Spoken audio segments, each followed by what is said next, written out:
ஆண்டவராக இயேசு கிறிஸ்துவினை நாம் மையப்படுவதாக இந்த நாளில் உங்கள் யாவரையும் பார்ப்பதில் மிகுந்த சந்தோஷம். என்னோடு கூட சேர்ந்து 11ஆம் அதிகாரம், யோவான் சுவிசேஷ புஸ்தகம் 11ஆவது அதிகாரம் 40ஆம் வசனத்தை எடுத்துக்கொண்டீங்கன்னா ஒரு பியூட்டிஃபுல்லான காரியத்தை ஏசப்பா சொல்கிறார். கிறிஸ்டியன் லைஃபுக்கு ரொம்ப முக்கியமான ஒன்று தெரியுமா?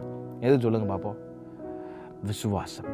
பாருங்கள், ஏசப்பா இங்கே சொல்கிறாரு, இயேசு அவர்கள் நோக்கி, நீ விசுவாசித்தால் தேவனுடைய மகிமையை காண்பாய். If you shawl believe you will see the glory of God. ஒருவன் தேவனிடத்தில் வரான் அப்படின்னு சொன்னால் இப்ரேயரில் சொல்கிறாரு, தேவன் இருக்கிறார் என்றதை அவன் நம்பணும். ஆமாம், விசுவாசிக்காமல் அவிசுவாசியாக இருக்கக்கூடாது. நமக்கு பேரே விசுவாசி. அப்போ நிறைய நேரத்தில் விசுவாசமே இல்லாத விசுவாசியாக இருக்கும். அவிசுவாசம் பாவம்னு பைபிள் சொல்லுது. கிறிஸ்டியன் லைஃபுக்கு ரொம்ப பேசிக்காக இருக்க வேண்டிய ஒன்று விசுவாசம். இன்றைக்கி நிறைய நேரத்தில் விசுவாசம் இல்லை.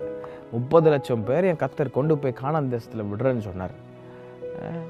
ஆனால் விசுவாசம் இல்லை. வனாந்திரத்திலே பாதி பேர் மறித்து போனாங்க. இயேசு கிறிஸ்து அவர் வல்லமையால் நிறைந்திருக்கிறவர். கண்கூட அற்புதத்தை பார்த்தவங்களாம் அவர் விசுவாசிக்கல. ஏன்னா அதனால் பாருங்கள், ஒரு குறிப்பிட்ட இடத்துக்கு போகும்போது அவரால் அநேக அற்புதங்களை அவரால் செய்யக்கூடாமல் போயிட்டுரு.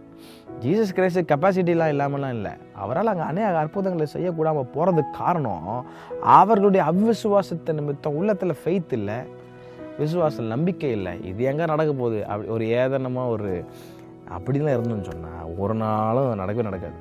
நம்ம பண்ணுற தப்பு நம்ம பண்ணிவிட்டு கர்த்தர் எனக்கு இது செய்யலை, இந்த அற்புதம் செய்யலை, அவரை விசுவாசிச்சுன்னு சொல்கிறது எந்த விதமான நியாயமும் இல்லை. இந்த காலவேளையில் ஒரு தீர்மானம் எடுக்க போகிறீங்க, நான் கர்த்தரை நம்புவேன். ஆபிரகாம் 100 வயசுலேயே கர்த்தரை நம்பினான். பாருங்கள், அந்த விசுவாசம் கர்த்தருக்கு நீதியானப்பட்டதான். இப்போ எவ்வளோ அழகான விசுவாசம். நடக்குதோ நடக்கலையோப்பா, நான் ஆராதிக்கிறவர் எப்படிப்பட்டவர் எனக்கு நல்லா தெரியும். அந்த நம்பிக்கை உங்களுக்குள்ளே இருந்துச்சுன்னா போதும். If you shawl believe you shawl see the glory of God. இன்றைக்கி அவரை நம்புங்க. அவரால் மட்டும்தான் எல்லாம் கூடும். அவிசுவாசமாக இருக்காதீங்க. அவிசுவாசம் பாவம். ஜெபம் பண்ணுங்க, கர்த்தர் உங்களை சூப்பராக நடத்துவார். கர்த்தர் தாமே அவர் ஆசீர்வதிப்பாராக. ஆமென்.